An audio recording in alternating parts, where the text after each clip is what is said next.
Dieu t'ouvre un chemin dans ton désert.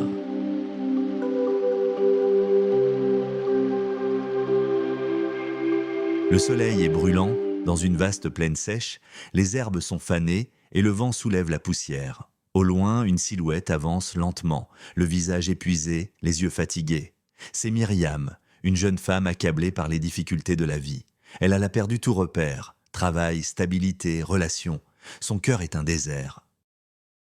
Elle s'assoit sur une pierre, elle murmure une prière silencieuse. Soudain Jonas, un homme sage et itinérant, s'approche d'elle. Son visage respire la paix, et sa voix douce semble porter un écho venu d'en haut. Myriam est une jeune femme au cœur brisé, plongée dans le doute et la confusion. Jonas, un serviteur de Dieu, symbole de sagesse et de foi inébranlable. Et Sarah, une amie fidèle de Myriam qui arrive plus tard, témoin de la parole prophétique. Myriam, d'une voix faible, dit à Jonas : « Jonas, je ne sais plus où aller. Ma vie est un désert. Tout semble bloqué. Je ne vois aucune issue, aucun signe de la main de Dieu. » Jonas, avec compassion, répond et lui dit : « Ma fille, Dieu n'a pas besoin de route pour te faire avancer.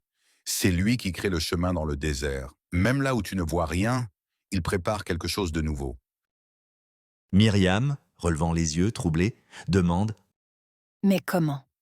Tout est sec autour de moi, et même en moi. Je prie, mais j'ai l'impression que mes mots se perdent dans le vide. » Jonas, avec un léger sourire, répond et dit : « Tu n'as pas besoin de comprendre le comment, mais de croire au qui.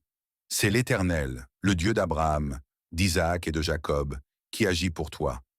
Écoute, il te dit aujourd'hui, je mettrai un chemin dans le désert et des fleuves dans la solitude. » Myriam, les larmes aux yeux, cherchant à comprendre, demande à nouveau : « Tu veux dire qu'au milieu de tout ça, Dieu prépare une issue ? » Jonas, et avec fermeté et douceur, répond : Oui, quelque chose d'inattendu se produira. Les portes que tu ne soupçonnais pas s'ouvriront. La lumière de Dieu brillera dans ta nuit, et tu sauras où poser tes pas. Soudain, Sarah, haletante, arrive en courant. Tout émue, elle dit : Myriam, pendant que je priais pour toi ce matin, Dieu m'a mis ce verset dans le cœur. Reste tranquille et contemple la délivrance que l'Éternel t'accordera. Et maintenant, je t'entends dire la même chose. Myriam, en souriant entre ses larmes, dit : C'est donc vrai, Dieu parle encore. Même dans mon désert, il m'a entendu. Jonas, levant les yeux au ciel, déclare : Oui, Dieu t'a entendu, et sa réponse arrive.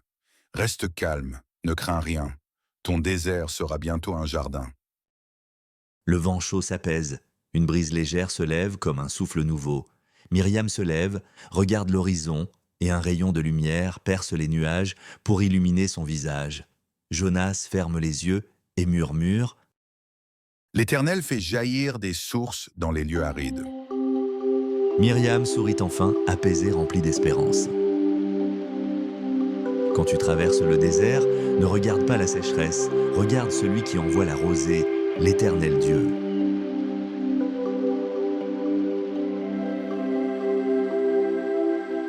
Là où tu ne vois rien, Dieu travaille déjà.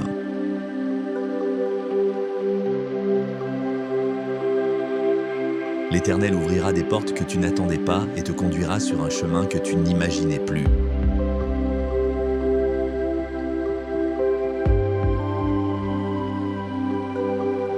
Reste calme, ne crains rien. Le désert est le lieu où Dieu prépare ta délivrance, ta restauration et ton élévation.